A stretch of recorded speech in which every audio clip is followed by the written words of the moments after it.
Jason Crusan has a pretty tough job, but it may not be as tough as those willing to lead the human settlement on the Red Planet and usher in a new age of galactic colonization. Mr. Crusan is the former chief technologist for space operations for NASA, and in 2012 became the director of the Advanced Exploration Systems Division within the Human Exploration and Operations Mission Directorate at the world's leading space agency.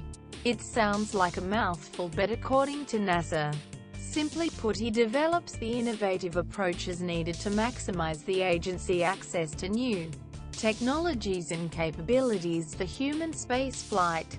It's a role that would inspire little boys and girls all over the world to study space science.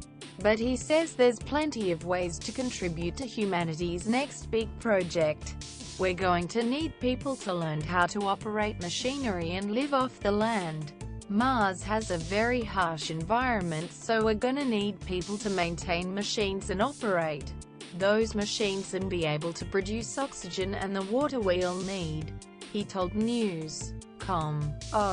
A lot of those infrastructure activities are going to be critical to any kind of permanent settlement. After the first few missions of astronauts, it's expected a lucky, and arguably somewhat deranged, group of people will head to the planet in a bid to establish the first livable base for human settlement. Already 7 Australians are among the candidates picked to take the historic one-way trip to outer space. When people see those hard achievements on the horizon and they want to be the first person to do that, and the fact that there are tens of thousands of people around the world clamoring to do a mission like this is really inspiring, he said. It really shows how much of an inspiration living on Mars could be. The trip to Mars takes a year, and the first missions towards that goal of deploying human cargo are set to take place in the 2020s and will involve a number of flights in and around the Moon. He expects by the 2030s NASA will have well and truly begun building the systems to enable us to land on Mars and begin the learning process.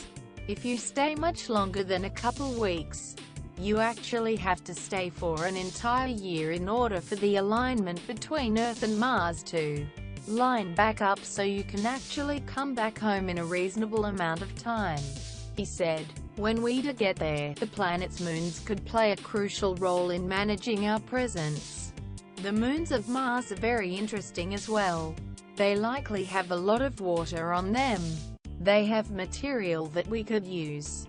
The location and their size allow them to serve as radiation shields, he said. You could dock up to a moon of Mars and actually shield yourself from a majority of the radiation environment of deep space and then explore, and use that as kind of a staging point to then go to the surface.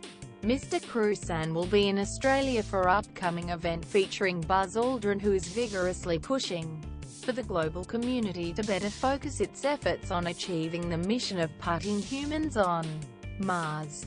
He has previously said the world is not doing enough and complained that governments have lost their appetite for space exploration since the Apollo missions. To some extent, Mr. Crusan agrees. The simple answer is that we could always do more, he said. As more countries join and more countries contribute, the pace at which the mission could be done absolutely could be increased, he said.